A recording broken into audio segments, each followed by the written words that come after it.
let Tracy Hobda, hold on. Let Tracy Hobda know you wish to speak, and we'll put you in the holding. You have 3 minutes to give us your information, and we'll move on from there. So I will now open the Estacada City Council meeting. And if you'll please join me in the Pledge of Allegiance.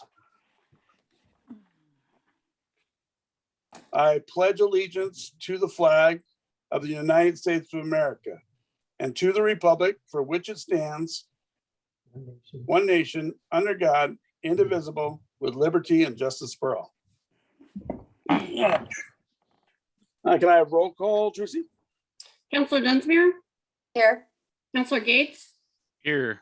Councillor Hughes? Here. Councillor Licky? Here.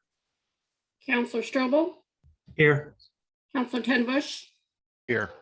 And Mayor Drinkwine. Here. Thank you very much, Tracy. We are at the first citizen and community group comment. Do I have anybody in the holding, Tracy or Denise? No?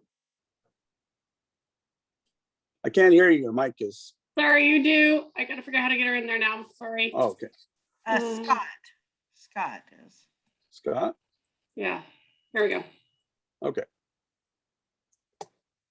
And Scott, if you'll please state your name and place of residence, and then you have 3 minutes. Okay, thank you. My name's Scott. I live in the city of Estacada. I had a quick question. In reviewing the Ginseng Drive overlay contract, I don't see any prevailing wage language. And I know that there's kind of a lengthy list of the contract documents in Article 8 that has a lot of general specifications and other things like that. But I do know that all contract specifications are supposed to include prevailing wage statements, which I did see in the bid advertisement with the DJC. Otherwise, I know that there can be liability, joint and several liability for the city for any potential prevailing wage violations. So I was wondering if there is that prevailing wage language in any of the Article 8 contract documents that I didn't see included. And if not, could we make sure that we get that in there so that there's no liability for the city potentially? Sure. We appreciate that, Scott. Let me ask Denise. Denise, is that in the language? I'm not sure, but I'm sure whatever requirements were fulfilled or Kurt wouldn't have approved it. But I will get that to you all and forward that to Scott. I'll need your contact information. If you can give it to us in the chat, that would be great. Sure, great. Thank you so much. Yeah, appreciate that, Scott. Thank you. Okay, anybody else? Kimberly Abels.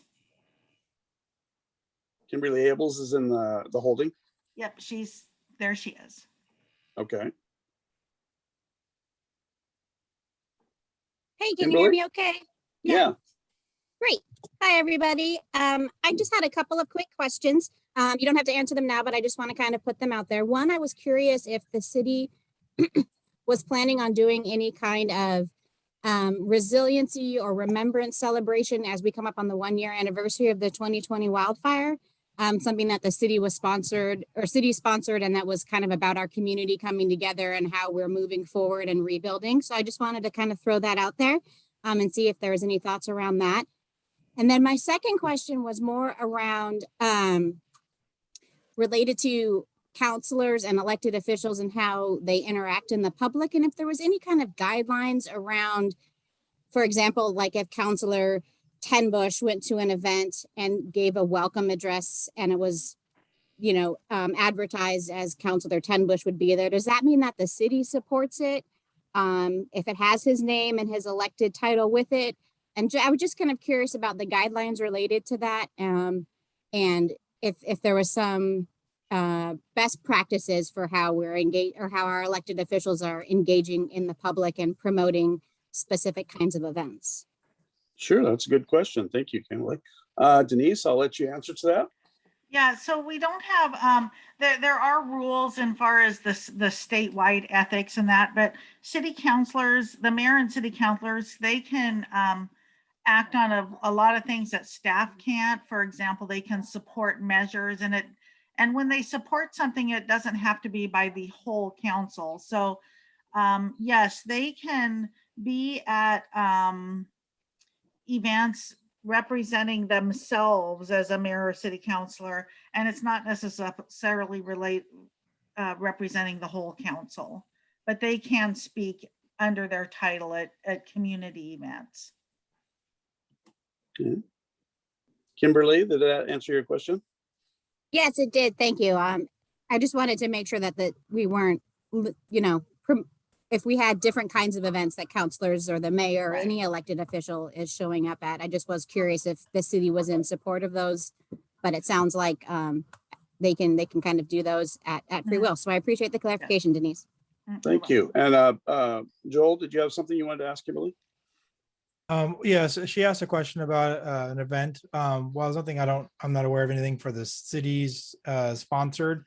I do know that ECW and Promontory Marina have arranged something for the 5th of September that focuses on that particular kind of event where it's giving thanks to the volunteers and for those that served during the fires and everything else. So but yeah, there's something that's maybe community organized but not city specific. Okay. Counselor Is the- Licky, can you clarify if that also includes first responders? I don't know if it first responders are into that. That's something you'll have to address more towards the ECW specifically.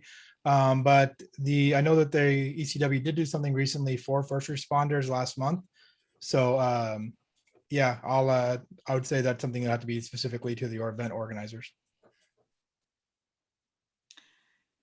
And so we can talk about this later. The next person we have is Brandy Licky, so maybe she can answer the question that just was asked. So Tracy, you want to Okay. bring Brandy in?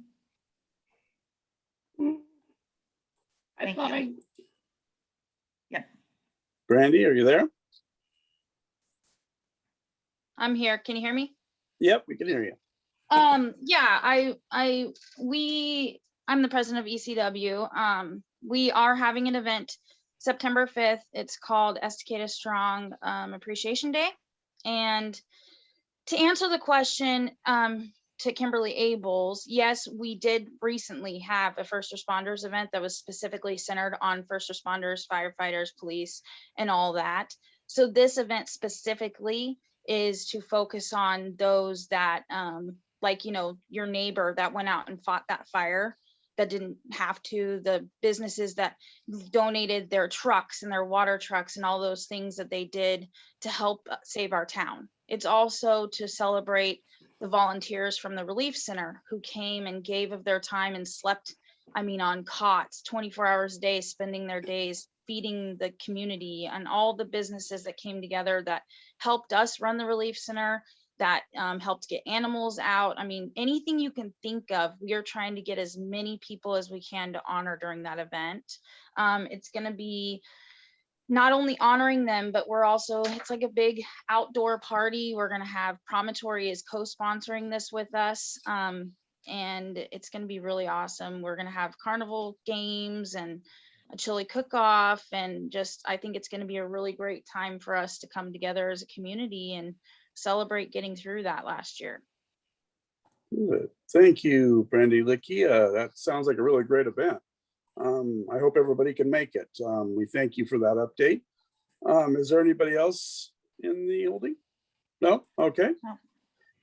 We will move along then to the consent agenda. You've all had a chance to read over the minutes and the Ginseng Drive overlay contract and the resolution 2021-021, a resolution of the Estacada City Council declaring surplus properties.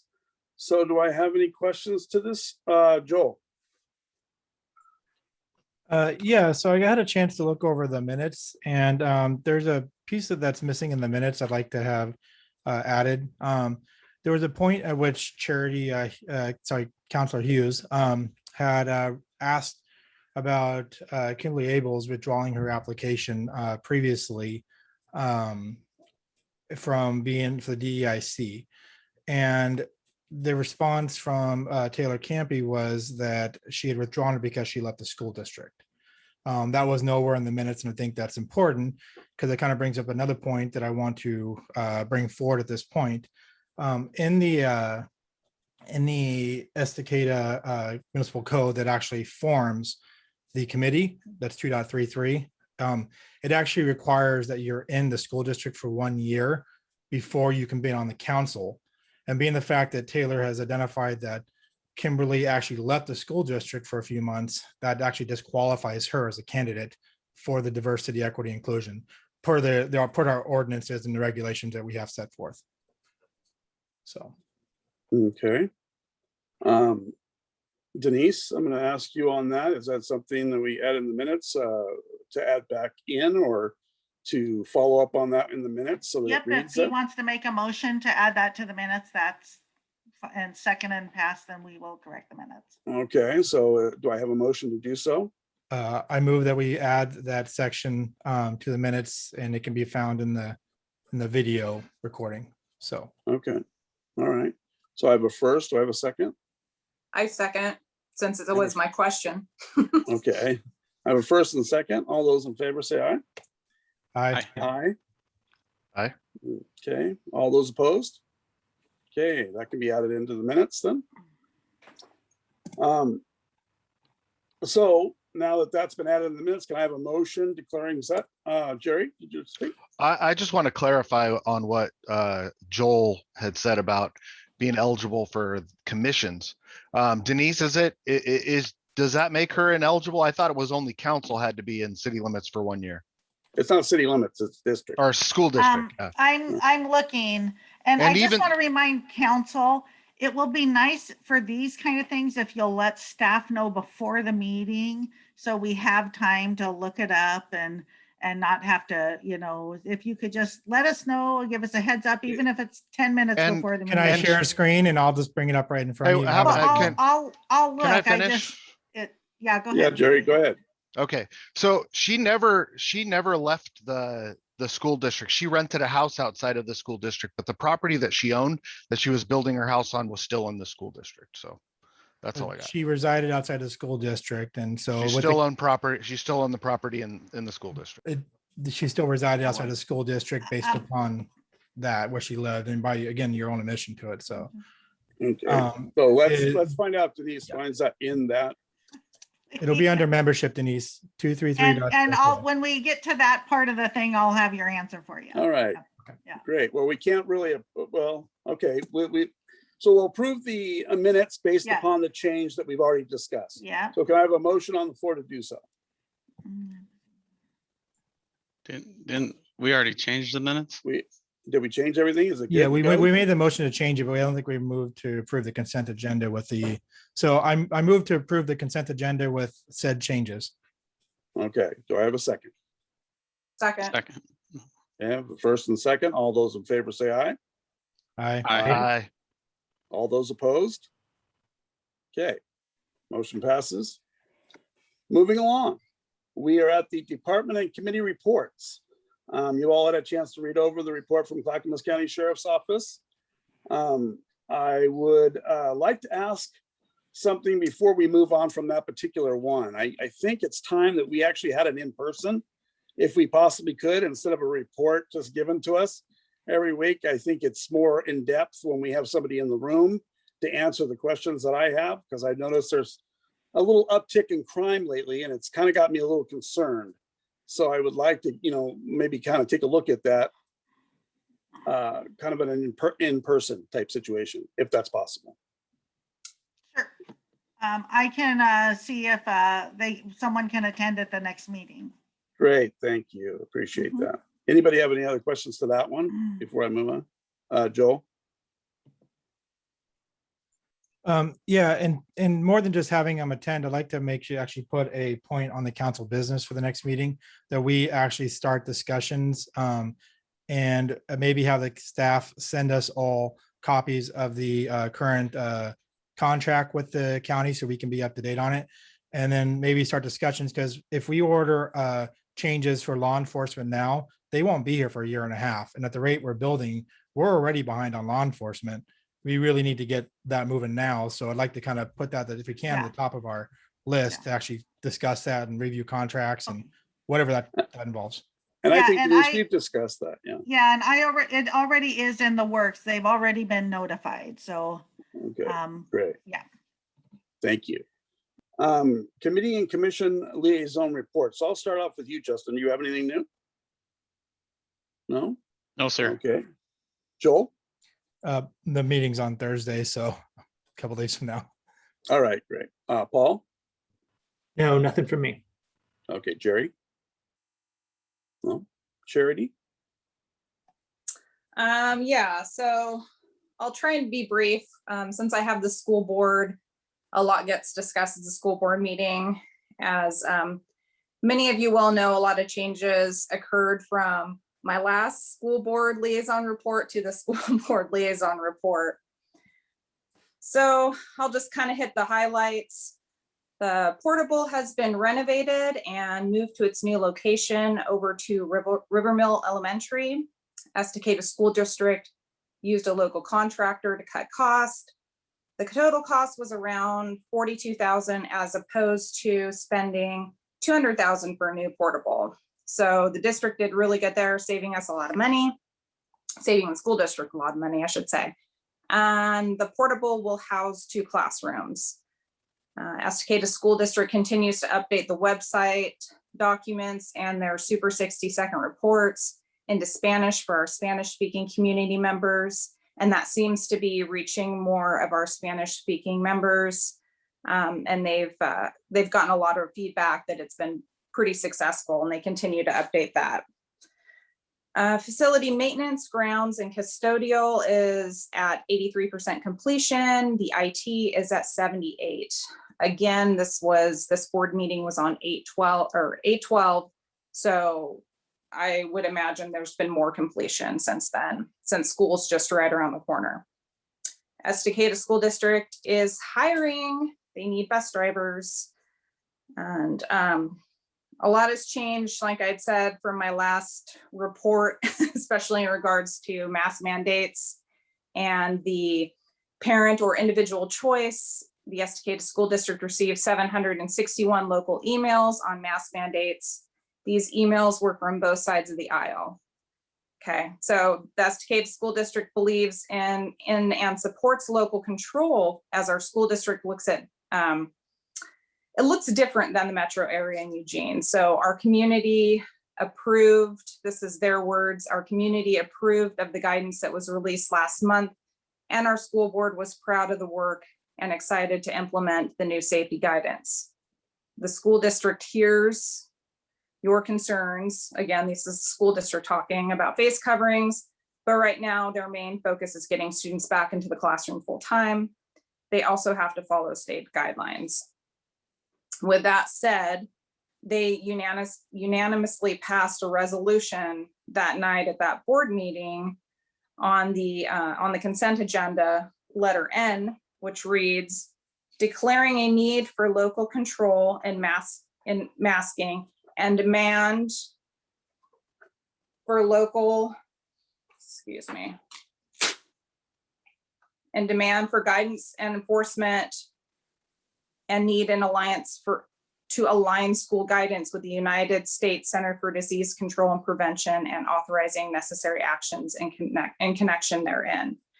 There's a broader description that was just a brief little snippet of the letter N on the consent agenda, and that should be up on the Estacada School District website. So looks like next meeting will be bigger topics of discussion as far as mandates go. So I just want to encourage our community members that if there's anything within any of these communities or these commissions that are of importance to you, to please attend these meetings and share your opinions and have a voice in the community, because if people don't speak up, then people just go ahead and make decisions without your voice or your opinion. So some big things coming around the corner. I just want to again encourage people to attend the meetings and be involved in your community. And that's it. All right, thank you, Charity. Katie. So I'm really excited that we had our second meeting with the Clackamas County Climate Action Plan Community Advisory Task Force, which is quite the mouthful. I'm hoping that we come up with a better acronym pretty soon. Third meeting is on Thursday, so there's a lot happening really quickly. And I just wanted to say I'm really excited to be a part of that group of people. There's 24 of us, all representing different interests, different stakeholders in the environment, everyone from PGE to private businesses to, representatives of different industries. Two of us representing cities and city councils. That would be me and Valerie Pratt in Tualatin. So really, really excited about such a diverse group of people and coming together collaboratively and working toward the common goal of reducing greenhouse gases in our community and in a very equitable and fair way that we can actually see succeed.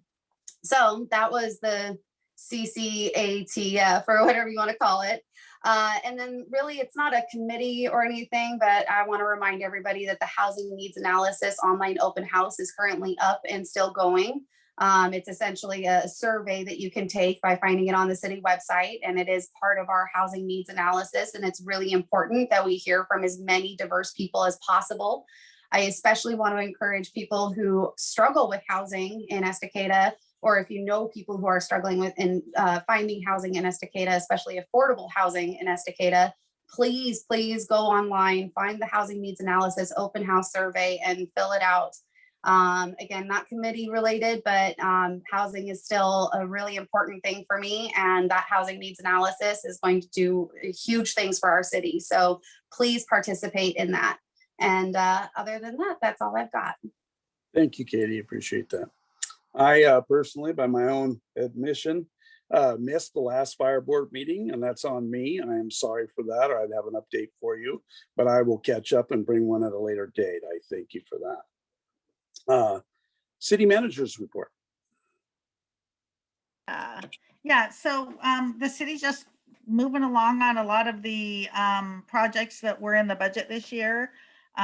With Wade Creek Park is continuing. They're still trying to get the muck out of the creek, but they're finally starting. They have to get the pilings in, and that's being more challenging than they thought it would be. So there's a lot more muck there than was expected, but they're getting through it.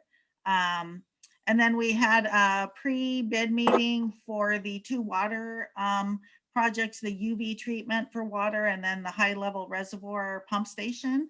We had that last week, and we're also talking to people about the new reservoir, for trying to find property for the new high-level reservoir, and also talking to the people where the pipes will go underground from that reservoir and connecting it into the other reservoir. So staff is just working hard on a lot of the projects in the budget, and that's all I have for now. Okay, thank you. Now we're moving into council business. First thing we have is the housing needs analysis grant opportunity letter of support. So do you want to talk to this, Denise, or is Taylor? This is the letter that we need to turn in to be able to receive the funding, to be even eligible for the funding that Taylor talked about to pay for our project. And so this is just a formality and sending it into that funding organization. And this pays for the actual analysis itself. Is Yep. that what this is? That's true. Yep. All right. Okay, Joel, do you have something? Just a quick question. So I just want to make sure that if we're taking this grant from the county, that there's no language or anything in there that's going to obligate us to something at a later time, right? It's just No, there's not. basically the money. Okay. That's right. That's all I care about. Yep. Okay, so you need a vote, I'm Yes. figuring on this, Mhm. okay? Can I have a motion to accept? I move to approve. Okay, I have a motion on the floor. Do I have a second? Second. Yeah, a first and second. All those in favor say aye. Aye. Aye. All those opposed? Motion passes. Thank you, everyone. Okay, we are now at the Diversity, Equity, and Inclusion Committee appointment. Yeah. So now the discussion. Yeah, and so it does say that you have to be a resident for a year. So I just guess my only question is to ask Kimberly where she went, because I know she wasn't on that property, where if she was inside the city district during, or the school district during that time. It says So, resident, it doesn't say reside in, and she paid property yeah. taxes that whole time, so, I don't, But Jerry, I don't think we can use that because there's a lot of people that, you know, own property in the city that never have lived here. And so I really feel like the intent of that is that they live in the school district. But I'm not sure where she went to. So I think, Tracy, if you'll bring Kimberly on so we can ask her that.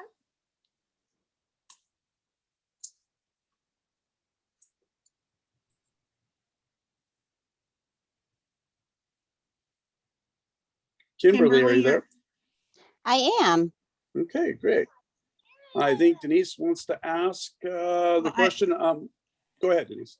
Yeah, I'm sure you've heard Kimberly, what's going on here. So I don't know where you had gone. I know you weren't at where your property was, but can you just fill us in if you have been here for the last year? Yeah, we did not, I couldn't tell you, we weren't permanently anywhere, but we weren't 100% living within the school district boundaries. That being said, our kids did attend within the school district. And we did continue to pay property taxes, and we were still very involved within the city of Estacada. I don't want to go into much more detail than that. If that disqualifies me, then I'll wait for next year.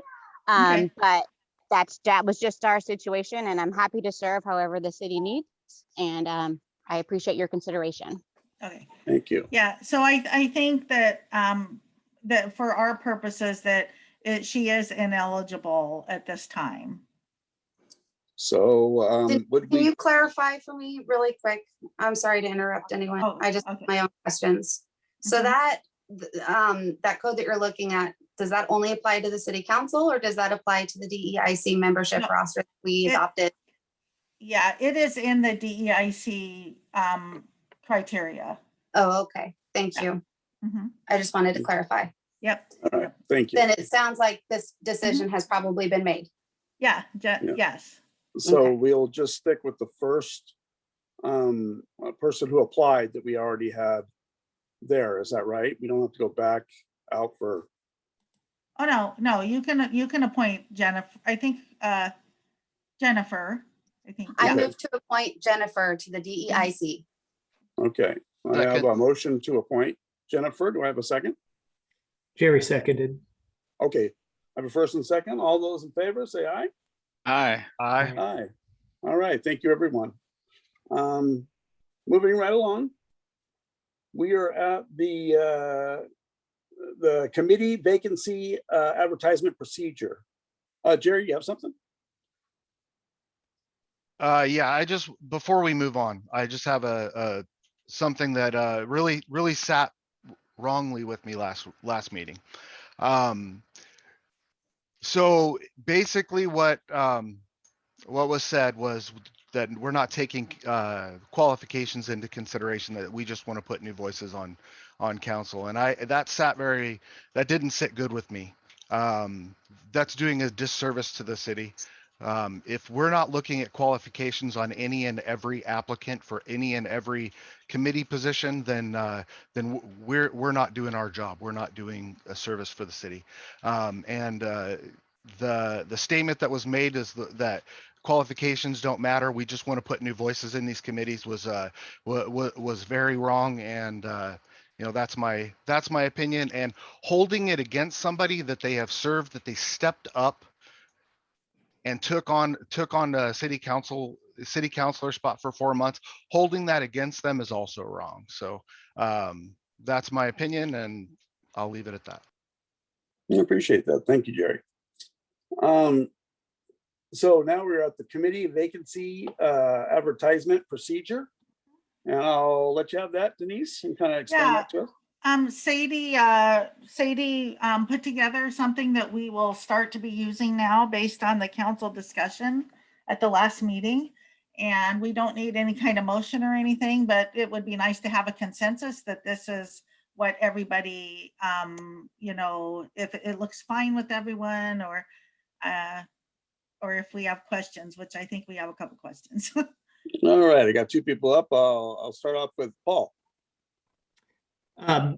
On this, it says deadline for applications is set at 30 days ahead. Denise, what is it currently? Is it a week right now, or? No, we never really had a deadline. It kind of depended on when the resignation fell to make it to an available council meeting. Because if you look at this proposal, even though the deadline is 30 days, it does fall like 4 days before a council meeting, but we couldn't appoint at that council meeting because that doesn't give staff enough time to do the staff report. So it will actually be another 2 weeks before appointment. So we kind of just looked at, usually we have in the years that I've been here, when you have an opening, people either apply right away or they don't apply. So even with the city council, when people run for city council, they either get their paperwork, they mostly get the paperwork done right at the deadline instead of doing it, way in advance. So we've always just figured a reasonable time that we could give people and still hit a council meeting. But this will staff isn't against doing this. And in fact, it might be easier to always have the same thing that you do. And, sometimes it'll be 2 months before that person appointed, but that way it's doing what the council has asked, that we wait the 30 days. So, and that staff has no problem with that. Okay, and so that part would, I guess, be up for negotiation. I think, for my purposes, I'm good with what you have written in here. I'd consider 14 days maybe instead of 30 days. So just tossing that out for discussion. You guys can talk about that, but staff is open to whatever the council wants to do and what feels is a long enough time to have that open to the public. Okay. All right, thank you. Katie, I've got a question. So I get the reasonings for having the 30 days.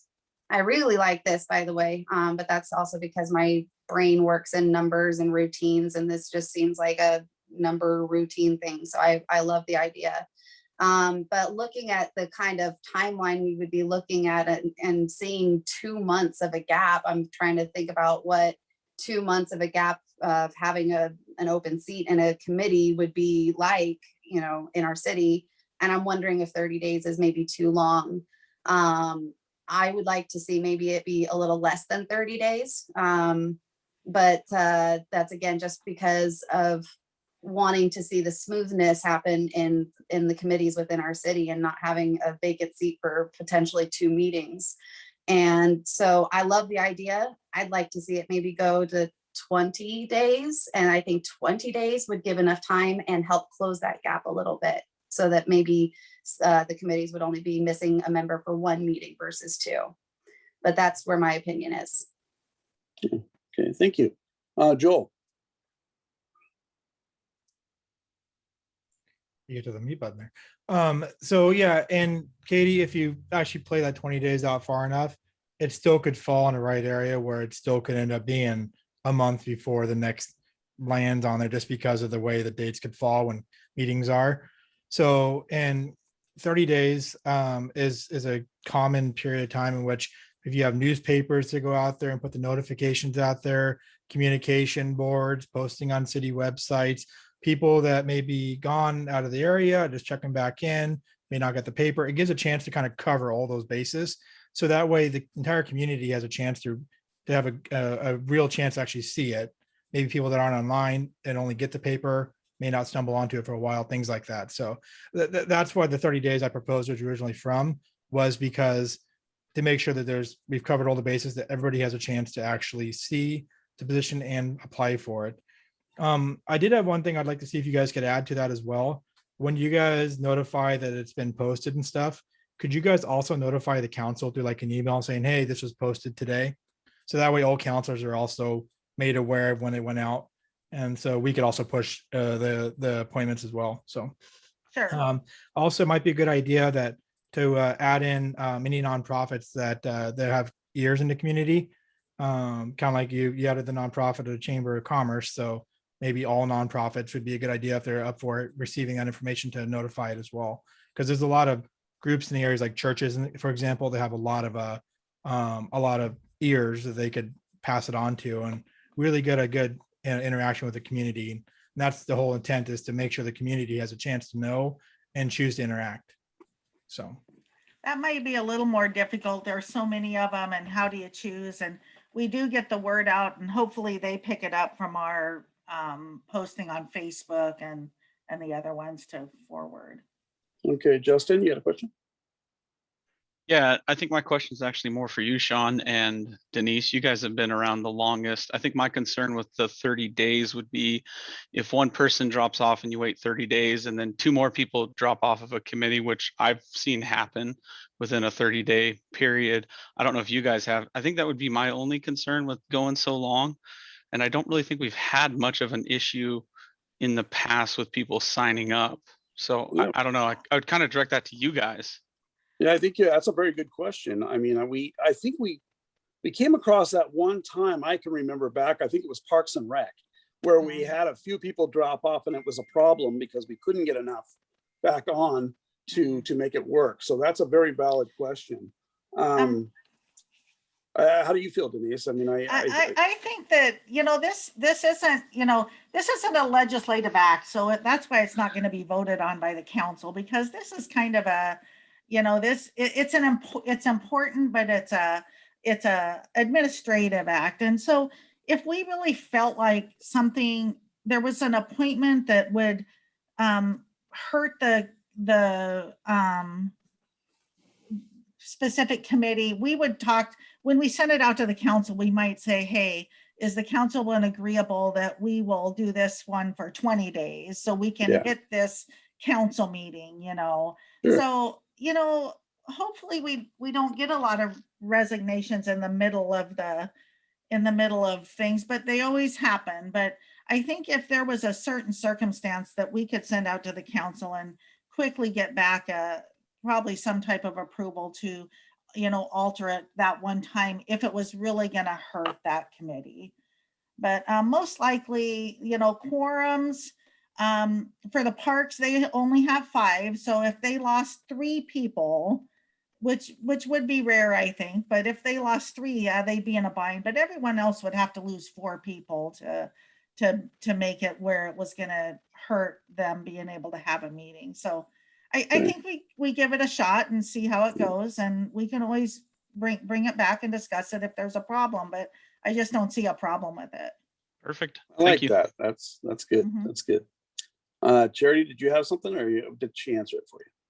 Well, yeah, actually, I was just kind of gonna suggest what Denise had already said, that we could just bring it, if there was kind of an emergency situation, that we could just bring it back to council and say, hey, we're kind of in a bind here. But she already suggested it, so that's all. Okay. And I like the 20 days. I like the 20 days because that gives almost like a full month once you bring it to council and everything. So I'm good with that.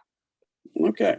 All right. So I'm hearing here that we have the 20-day versus the 30-day, and it sounds acceptable. I'm good with that. And Denise made it very clear that if something should change or we're in need, we can bring this to the table and kind of go over it and find a way to make it work. So I'm comfortable with that. I think, are you all comfortable with that? Is that something we can agree is reasonable? Okay, so can I have a motion? Well, we don't need a motion. Oh, you don't need just a consensus? No, Okay, no. all right. But now, are you saying that we want to advertise for 20 days 20 days is at what this we were looking time? at. And Yeah. then if there's a problem, we'll come back to you guys. Exactly. Okay, that's all we need. All right, thank you. Okay, we have the June 30th, 2021 financial report next on the list, and I will hand that over to you, Denise. Let me get to it real quick Okay. here. Everything looks, oops, wrong thing. Everything looks pretty good. We're getting ready for the auditor. So this is the year end, June 30th, before the audit, so pre-audit, because there are always minor changes, especially in the taxes, because they receipt back some taxes from this incoming year that are really for last year. But everything is really good. We ended, our ending balances are great. I highlighted in my staff report a few things. For example, in general fund, the grants and donations is very, very low because most of that is accounted for when the summer celebration and the DEC have their events that they go out and get those grants and donations. And we didn't have anything last year except in that year. So that's very low. We hope to see that go back up to normal this year. And we hope to be able to have more events. And then the one other, and other revenues in the library fund, of course, that's from, we haven't been renting out the Flora room, mostly book fines. They are back now. I think they have their fines set back, but for that whole year, they did not have any book fines. So that's why the other revenues in the library is low. And then the other thing was, if you look in other revenue in our enterprise funds, the street fund, the water and sewer fund, and the storm sewer fund, that other revenue is very high. And that's because when someone submits a subdivision, they pay a plan review fee. And those are very hard to budget. So we really don't budget for those. But when they come in, that's the money we use that when our engineers have to look at those things, and it pays for our planner to take those to the planning commission, and it pays for all the expenses on people looking and reviewing those. And so that was very high this year because, as you all know, we had a number of subdivisions and a number of land use applications that they have to pay that on. So that's why those are high. Engineering is usually high at the same time. So that pays for those fees. And really, that was the only thing that, other than SDCs were high, but we've gotten used to that the last couple of years, that it's so hard to predict. We have increased it each year, but there was a time, believe it or not, that, we'd only get 12 building permits a year. And we weren't even really able to pay for what it cost to process those. So, we always are hesitant to budget for what we really, really think. We're really careful not to over budget there on revenues, because we can't always come back to the council for a supplemental budget, which we haven't had to do the last few years. Sure. Thank you. Paul, do you have a question? Yeah, thanks, Denise, for the overview on this. And what you said there actually kind of leads into my question. You'd mentioned supplemental budgets. What happens when we do this final budget, close things out, and we're either higher, like, it's more advantageous to us last year? What happens when it's higher or lower? Do we come back? Do we reconvene? Do we look at things again? If we haven't done a supplemental budget by June 30th of the year that the budget is over, then we're in trouble. If we overspend and we haven't done a supplement. So our spending, okay, here's kind of a budget 101. It's how you pass your resolution on how your budget has to be spent. So it's not every line item. A line item can go over, but in your resolution, you have certain sections that you have said, this is how much we're going to spend. You cannot go over that amount. You have to do a supplemental budget if you're going to overspend that amount. And it has to be by June 30th of the last day of that budget. So if some big thing came in that, I don't think it would ever happen, but if something came in July and we had completely forgot that this big bill was coming and we hadn't done a supplemental budget, we would get a slap on the hands by our auditor. And the council would be informed that, hey, this isn't good and this shouldn't happen. And we should be more, we shouldn't do that. And we have never done that in the time I've been here. So Hopefully it never happens, All right, thank you. but you Did that get in answer your trouble a question? little bit. Okay. Did that answer your question, Paul? Is that good? Okay, great. Joel, do you have a question? Just a quick one. I noticed under the urban renewal funds that we had a miscellaneous / grant income of Okay, hold on. 35,000. I was just kind of curious what that was from. Okay, hold on.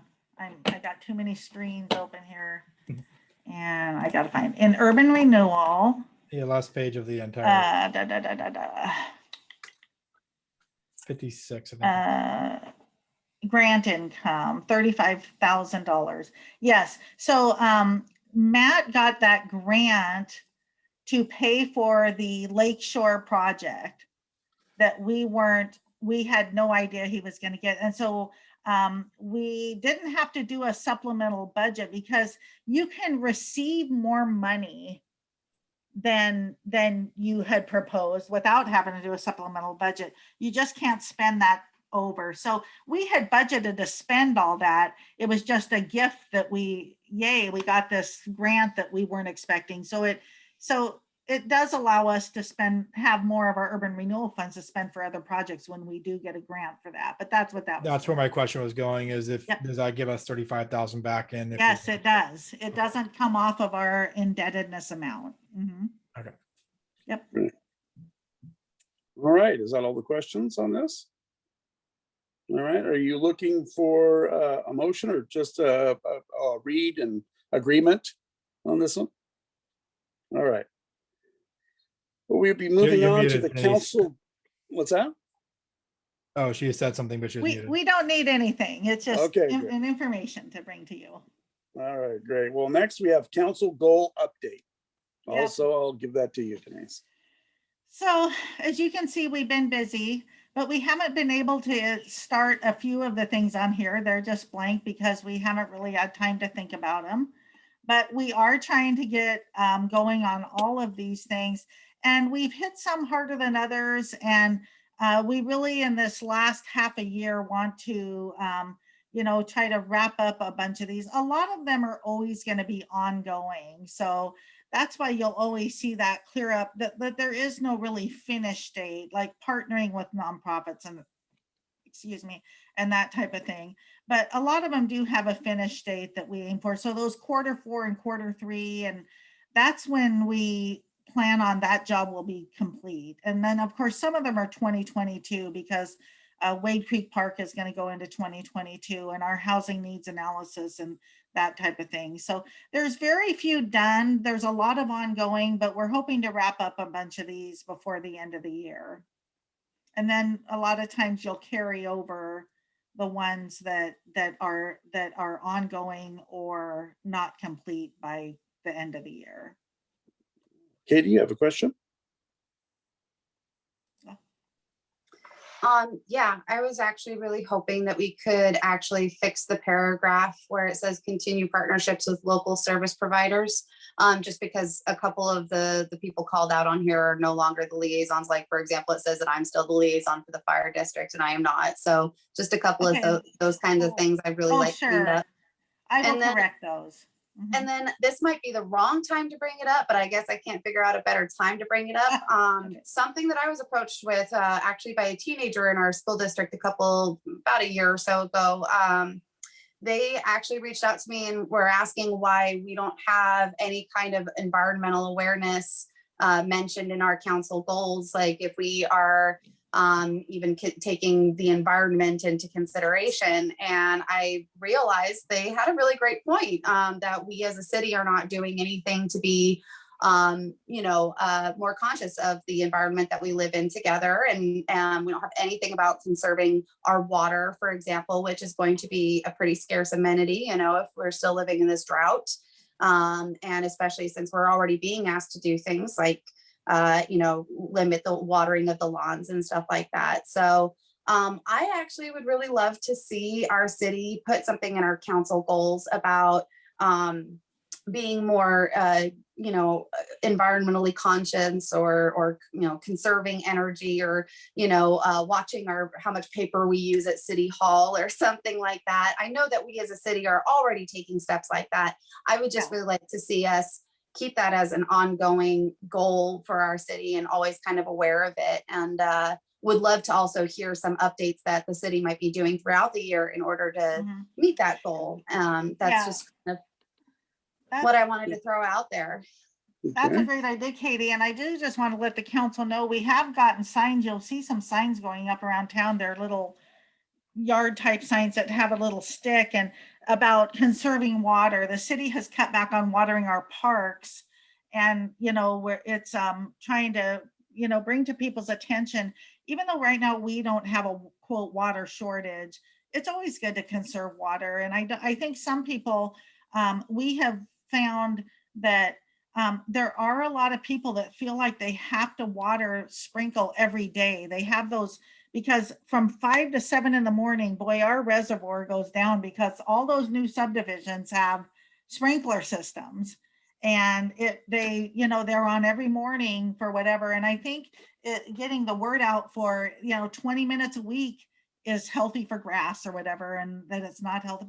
And we do a lot of things like our TMDL with our fish pictures, but it's not pointed out in our goals, DEQ, doing all that. So I think that's an awesome goal to look at next year and actually point out ways that we can be environmentally aware. The way to go, Katie. That's exactly what you should be doing, since you are the liaison now to that actual committee. So that's perfect. Thank you. Joel, you had a question? Just a couple things. Denise, where are we compared to last year on the river levels versus last year? I know you did a recent check on those. Yeah, I sent out a thing. I haven't checked for about 10 days, but we were above what we were last year at our river level. And I talked to Chris Lewis, and he said, the thing about Estacada is Estacada Lake stays a pretty constant. It really doesn't go down. It only goes up in floods. It really stays the same. And it's up at Timothy Lake where they're letting the water out to bring, but when it gets down to these dams that has lakes behind them, these lakes never, Timothy Lake goes, so they open up the dam and let that water out, but they never let out the water of these individual lakes. So he said, we've never really had an issue with that. But things are changing. So even though we say we've never had it, it could happen. So, but this year the levels are a little bit better than last year, but I haven't looked in about 10 days. So, but they stay about the same as what Chris tells me, Chris, our water. At least it's man. encouraging to see it a little bit higher. Yeah. I did have a thing kind of off of what Katie said a little bit there. I think a while back, and this was kind of somewhat in the environmental side, is at least beautification in our area. We asked that there be plants planted along the roadway there in the city there. And I think you were going to try to put a project in place, but we haven't seen anything yet. So we can get an update on that and then see if we can get maybe a date when that will be completed. Yep. We are working with some people that know about plants, but we definitely can't plant them at this time of year because we have no water in those areas. So we're looking to do something in the fall as soon as the rain kind of comes back, just like people planting grass, they aren't going to plant it right now. So hopefully we'll have something to you in September that we will be doing and some recommendations of plants is what we're waiting for, and because the first year of planting, we are going to have to take our water truck out and water, but we want them to be native plants that maybe can survive in a typical year. I don't think this year anything would have survived, but a typical year where we wouldn't have to water them very much. So we are working on that still. Gotcha. All right, thanks. All right, any more questions there? No? Okay, we thank you, Denise. That was great. You're welcome. Last on my list is the city manager recruitment discussion. Yeah, so I put the word out to a lot of the cities in Oregon, and these were their responses. I also sent you what the league has for a guide to hiring the city administrator, and a lot of bigger cities are able to do that, but Estacada, we don't even have an HR department. So, we really don't have the staff that has any expertise in this. So we really feel like it would be best to go out and hire someone. And there were more than I thought that because mostly you hear about Prothman and I don't hear good things about them. So I was pleasantly surprised that there's a lot of other options out there. And one of them being that Mid-Willamette Valley Cog. Those always seem to work well because they work well with cities. But if the council, I talked to the city of the Dalles, their city administrator is leaving next year, and they did this and they decided which ones they wanted to send out to, and it can be all of them. And we just send out a thing saying this is what we're looking for, and then ask for bids on that. But if anyone has any other ones they want to add, also let me know. But I think Joel has a question. Yeah, Joel. So one thing I hear a lot around the city with people in the area is how they tend to say, oh, I really like, what they're doing in X city or something like that, fill in the blank, Redmond or Hermiston, I heard down in Baker City a lot. So I'm wondering if we might reach out to those cities and say, hey, who did you go through to, or how did you hire your city manager? Because it seems like the people in our area tend to like those type of cities in that area. So it might be something at least figuring out what if they use a recruiting company or how they went about it. So maybe we can bring that in as an option. Yeah. So the people I asked was every city manager in the state. I did my OCCM, and I think one of them was from Redmond. I know I got responses from the Dalles and Redmond. I can't remember who all, but all those people came from responses from that listserv and said, this is who we used. And I might even put one on there that they said don't put on there, but I'm not going to take their word for it because we might love those people. But anyway, and so, yeah, but I can, I think that it's pretty limited on companies that do this. And I stuck with, hey, give me Washington and Oregon, because you can get all kinds of companies out of Georgia, for example, or something that do nationwide searches. But I think that the Washington and Oregon, even though they're from Washington and Oregon, these companies, they do nationwide searches too, but I think they're more familiar with the issues in the Northwest and might do a better job for us. Okay, Joel, you got another question? Yeah, another question. So you mentioned, for example, like one of the city managers leaving the Dalles or something soon.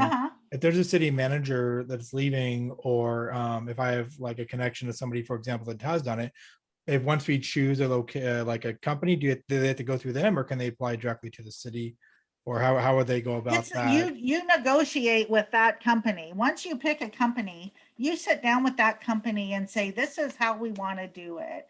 And that's the nice part, because it becomes then just it's your own. Nothing ever is done the same way. So what I would encourage is, if you go onto their website, just say how people are pleased with them. But when you're picking someone, they're going to tell you this is how much it's going to cost. But when you pick someone, you're going to work with them on how are you going to recruit, not how the Dalles did it or how Redmond did it, but how do you want to do it, and what do you want to be involved in? And it's really you're telling them you're there, you've hired them, they work for you, so you need to tell them how you guys want to do it. Gotcha. Okay. So. All right. Thank you. Any more questions for Denise on this? Paul? No more questions. I like the idea of using a company to help with this. I know I don't have the ability to personally go out there and recruit and get somebody really qualified to come in that we need for a growing city like Estacada is. So I'm all for it. I guess it's just down to deciding, are these the ones we want to send the requests to, or do we have other ones to send them to? Right. And so if anyone's ever heard of anyone else that they like to send, otherwise, I'll be just getting something prepared, and it's not going to obtain much information. It's just going to be, this is what we're looking for, give us a bid. And because really it's you guys sitting down with them to say, how do you even want your proposal that they're going to send out? What do you want it to look like? Yeah. Katie? So we're not hiring a company to hire the city manager. We're Right. hiring a company to find us the best recruits and the best applicants to then be Mhm. brought forth before the council for an actual interview process. Yes. So that being said, the first thing we've got to talk about with all these companies is money. And I would really like to see a request for proposal go out to all of the companies that we can possibly reach. I don't have any more ideas of who else to reach out to. This is a good list and I like this list. Okay. Let's just send the request for proposal to all of them. And then when we get back the list of their proposals, we'll see, first of all, who is even wanting to take Yeah. on this responsibility. That'll narrow out, or that'll narrow down some people. And then we'll start looking at the nitty gritties, the numbers of it all, and we'll be Yeah. able to rule out others. And if it really comes down to it, where we've got a couple of different companies that we're interested in, I think it would behoove us as counselors to then reach out individually to those companies Mhm. and ask any questions that we might have individually of those companies at that time. Yep. And then when we come back and meet as a council, we have narrowed down the pool of companies based on what I just said, this whole process. And we've now filtered a bunch of filters. And then we'll discuss based on Mhm. who was impressed by which company the most or whatever, and we'll move on. And then Mhm. they will bring us candidates. We will interview those candidates and we can talk about a city manager Yeah. at that point. I don't Yeah. think that it's in anybody's interest to already have some predetermined ideas of who they might want to hire. I think that all of us need to keep an absolutely open mind. And I am really looking forward to this process. And I didn't get to say it at the last meeting, but congratulations on your impending retirement, Thank Denise. you. Thank you. And really the first step that's going to happen with them is they're going to come in and get together and they're going to ask you, what are you looking for? So you're going to come back to them. For me, I think you need someone that's well learned in finance and HR, because those are the two areas in a small town. We have a planner, but those two things to me are some of your top things that you're going to want to look for. But you guys will hit them with everything that you're looking for in a city manager, so they can draw up this. And they're going to have all these tools available to them to make these beautiful things to send out to people, to tell them about Estacada. And I have to tell you, the word's out there about Estacada, and you guys are going to have, I feel like, a lot of applicants that are going to want to come to Estacada. Thank you. Joel, you have another question? Yeah, just a quick question for Denise. How often is it that city managers are they come from completely out of the state and stuff? Very often. It's usually something they look for stuff across the country or wherever. Yeah, I mean, in looking at the last 10 years, a lot for some reason have been from Utah. I don't know why, but they just has been. So they come in from all over. So because I think Oregon's attractive to come to. So I think we get a lot of those. But yeah. I'm excited. Right. I think you're going to get a lot of great applicants. It's going to be a hard decision. I do not envy you guys having to go through this. So yeah. I'm seeing my therapist more than I have in the past, worrying about this. So if you guys are in agreement, I'll get an RFP ready, which will be very simple, and ask them. These are this is the steps we want you to do and to lead us through this, and work with you guys along the whole way. And then we'll get some RFPs back. Like Katie said, you might come to 2 that you just can't decide. So we'll have them in for an interview, and we'll go into executive session. I think we can do that when we interview this. I know you can, city managers, but we'll figure it out. But we'll go in and interview, if it's the decision's being hard, and guide you guys through that. So all right. Thank you. I appreciate that. So if we're done with that, I just had a couple things about my retirement. Okay. So August is normally my month that I get my merit increase. And, I was thinking that I think all of you will know, because you guys are young, most of you guys are too young, but if you were closer to retirement, of course, you'd be thinking about insurance. And so I'd like to ask the council, instead of my merit increase, which is about, well, I'm not sure how much a month, it's not very much. And if you guys would mind putting the 300 a month in my VIBA, which is my insurance thing, it will save you guys money, because instead of paying me that 300, you would, if you paid me, you'd be paying PERS and all the taxes on it that the city pays. If you put it in my VIBA, you just pay that. You don't have to pay the taxes. So it would be 150 a paycheck a month. If you guys could do that for me, that would benefit me more. And I think it would also save money for the city and for the 6 months that I'm still here. So it's just. That sounds that's an ask reasonable. for you guys. Yeah, that sounds real reasonable. I'd want to sit down and take a look at it a little bit to figure out how it all plays out, but I don't see any problem with that. I mean, that seems reasonable. How do you all feel about that? Is that something that you would consider? Everybody's good with that? All right. Yeah, Yeah. I'd consider, I'd want more information on too, but I don't see why not. Yeah. Okay, I'll meet with you, Sean, and we can, Okay. next Monday, we can talk about it. Great. Thank you. Okay. All right. Thank you. Anything else on that? All right. Good discussion. Thank you. We are at the next citizen and community group comment. Do I have anybody in the hold that wishes to speak? Tracy or Denise?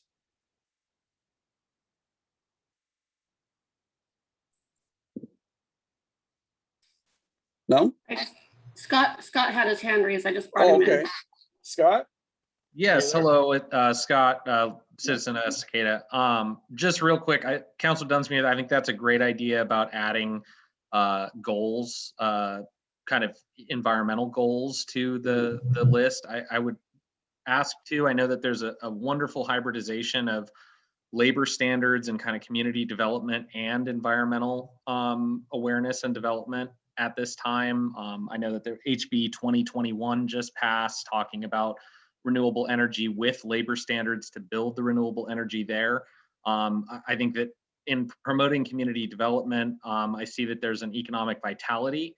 I think that kind of robust understanding of, apprenticeship standards, family healthcare, benefits, and also environmental renewability and all of that is an amazing goal that will really help this town and community thrive, not just now, but for future generations as well. So full support, awesome recommendation. I know a lot of other jurisdictions are doing it as well, and would love to help any way I can with that.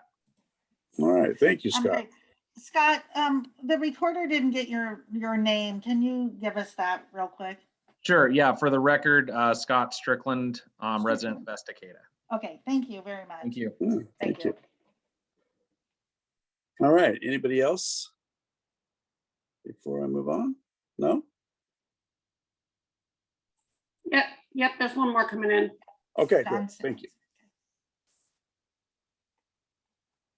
All right. John Simmons? Mhm. Yes, can you hear me? Yeah. Okay, hi. If we have funding for Lakeshore, that street could really use some more streetlights. Okay. Yeah, because That's good. it gets real dark on that street at night. It sure does. I've seen it down there at night. John, I Yes? just had a discussion today with another resident down there, and I am going to be looking at some existing poles and seeing where we can add some streetlights down there. Okay, thank you very much. Can I jump in too? I'm so sorry. I was really excited to hear you say that, John. So I actually called Denise Carey today because I personally live in the Lakeshore neighborhood. I actually just moved on to Elm, and not only am I noticing we've got a problem with some lighting of our streets, but we also might have some other potential pedestrian and car hazards that I discussed with her as well. If you know any neighbors in the Lakeshore neighborhood who might help make a point to the city that we have a lot of speeders in the Lakeshore neighborhood, and as well as a lot of dark alleyways that we could really use some lighting to help light. I would really appreciate you telling all your neighbors to use their voices to express that to the city. So I just want to say one more time that I appreciate your comments tonight. Okay, Thank you. thank you. Yeah, I have noticed the same thing. So, Yeah. Joel, you have a question for John? It's more kind of something off what Katie said, doing the cooling centers down there recently, got a chance to see people driving by, and she's right, they speed on there like crazy. It's a drag strip down there. You can see 50, 60 miles an hour sometimes down that road. So something can definitely be done there to avoid before someone gets hit. So. Okay, great. Thank you. Any other questions out there? Any other people wishing to speak?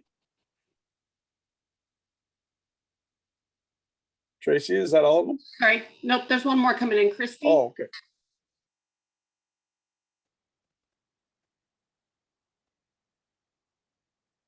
Christy Merritt. Correct. Okay, Christy, are you there? Can you hear me? Yep, we can hear you. Hi, so Christy Merritt, I live at the end of Lakeshore, and absolutely there's like no streetlights at the end of Lakeshore except for 2, maybe. It's super dark. People do speed down here. There's people that camp down here, so it's a huge issue, especially where it's not lighted. People camping overnight, the cars are crazy. Yeah, so I too think if there's some funding, that would be a great investment for the city. Okay, Thank you. great. Thank you, Christy. Okay, is that everybody in the lineup? Yep, that's it. Yep. Okay, thank you everyone for your comments, and I'm glad we had counselors that know what that feels like as well. It always makes it better. So we're moving right along. We're at the mayor, council reports and comments. So I will start off with you, Justin. Yeah, I don't have anything really to add tonight. Just thank everybody for their comments. Appreciate y'all. Okay, great, thank you. Joel. Not too much to add. Thanks everybody for their time. And I know it takes a lot of time outside of here. People don't see that to read up on things, study things, and sometimes it's a lot of work for staff. So also, I just want to, if everybody could say a prayer for what's happening in Afghanistan and the soldiers and stuff that fought there. And I know some personal soldiers that are kind of having a hard time with seeing what's happening there. So please keep everybody in prayers, keep the people from Afghanistan and our U.S. citizens that are trapped in Afghanistan right now. Please keep them in prayer, and that the president's able to and the military's able to handle to get everybody out safely. Thanks. Okay, thank you, Joel. Paul. No, nothing further from me. I appreciate the conversation this evening. Thanks, everyone. Great. Charity.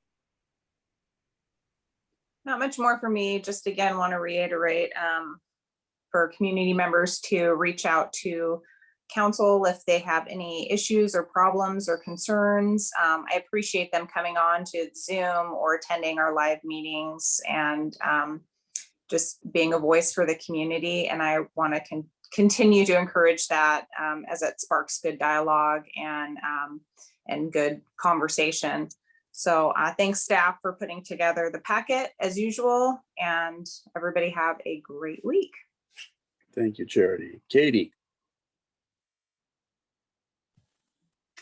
I wanted to take a moment this evening to celebrate the full approval by the FDA of the coronavirus vaccine.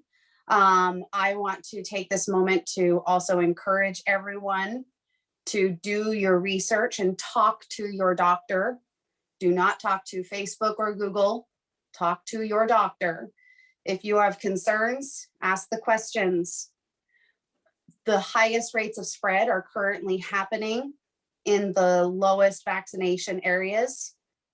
And it's very disheartening for me to see our neighbors or our neighboring cities canceling vaccination clinics and celebrating that cancellation simply because of a $50 incentive that you could call it a bribe, but if that is honestly what your issue is with a vaccination clinic, then please remove the incentive and let the clinic continue. There are still people out there who are either hesitant or have not had easy access. It is not easy for some of our most vulnerable citizens to get transportation to hospitals or stores. And they are reliant on members of their community to help them get to places that are easily accessible to them. And a community high school or a city high school would have been a great accessible location to help meet some of the most vulnerable population. Especially today being the day that our vaccine received full FDA approval. Would have been a great time to reach some of those people who use the FDA approval as part of their hesitancy. And now that piece of hesitancy should have gone away. It is really important for our city leaders, whether or not you believe in mandates or free choice or whatever your belief is, if you have personally made the decision to get the vaccination yourself, it's because you know it's the responsible thing to do and it could save your life. And if that's the reasons that you got the vaccination, then you should be using your voice to encourage other people to save their own lives and do the responsible thing.